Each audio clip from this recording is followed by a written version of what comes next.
মার্কিন শাটডাউন বন্ধের বিলে সই করে আরও একটি ঐতিহাসিক দিনের সূচনা করলেন মার্কিন প্রেসিডেন্ট ডোনাল্ড ট্রাম্প। এর মধ্য দিয়ে অবসান ঘটল যুক্তরাষ্ট্রে 43 দিনের রেকর্ড শাটডাউনের।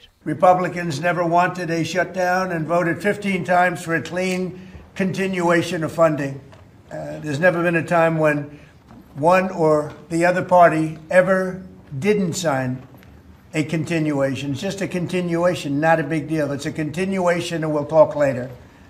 এর আগে বুধবার পার্লামেন্টের নিম্নকক্ষ প্রতিনিধি পরিষদে শাটডাউন বন্ধে তহবিল বিল পাশ হয়। বিলের পক্ষে ভোট দেন 222 জন আইন প্রণেতা, যার মধ্যে রিপাবলিকান সহ 6 ডেমোক্রেট সদস্য রয়েছে, আর এর বিপক্ষে ভোট দেন 209 জন। যুক্তরাষ্ট্রের এই শাটডাউনের জন্য বিরোধী দল ডেমোক্রেটকে দুষছেন রিপাবলিকানরা। The Democrat shutdown is finally over thanks to House and Senate Republicans who stood together to get the job done.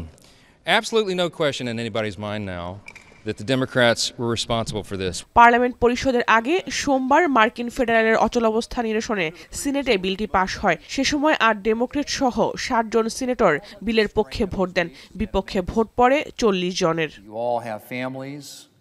কংগ্রেসের উভয় কক্ষে বিলটি পাশের পরই মূলত মার্কিন প্রেসিডেন্টের কাছে যায় অনুমোদনের জন্য। প্রতিনিধি সভায় বিল পাশের ঘণ্টা দুয়ের মধ্যেই এতে সই করেন ট্রাম্প, আর এর মধ্য দিয়েই যুক্তরাষ্ট্রে সচল হয়েছে ফেডারেল ব্যবস্থা।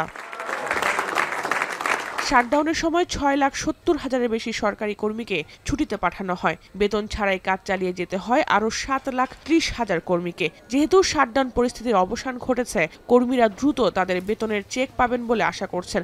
এমনকি কর্মবিরতিতে থাকা কর্মীরা অফিস করতে পারবেন বলেও প্রত্যাশা। শুধু তাই নয়, ফেডারেল সরকারের অধীনে থাকা জাতীয় পার্ক, উদ্যান সহ বিভিন্ন দর্শনীয় স্থান পুনরায় খুলে দেওয়া হবে। চালু হবে 4 কোটির বেশি মানুষের জন্য সরকারি খাদ্য সহায়তাও। তবে এর ধকল সামলে উঠতে সময় লাগবে মার্কিন এভিয়েশন খাতের।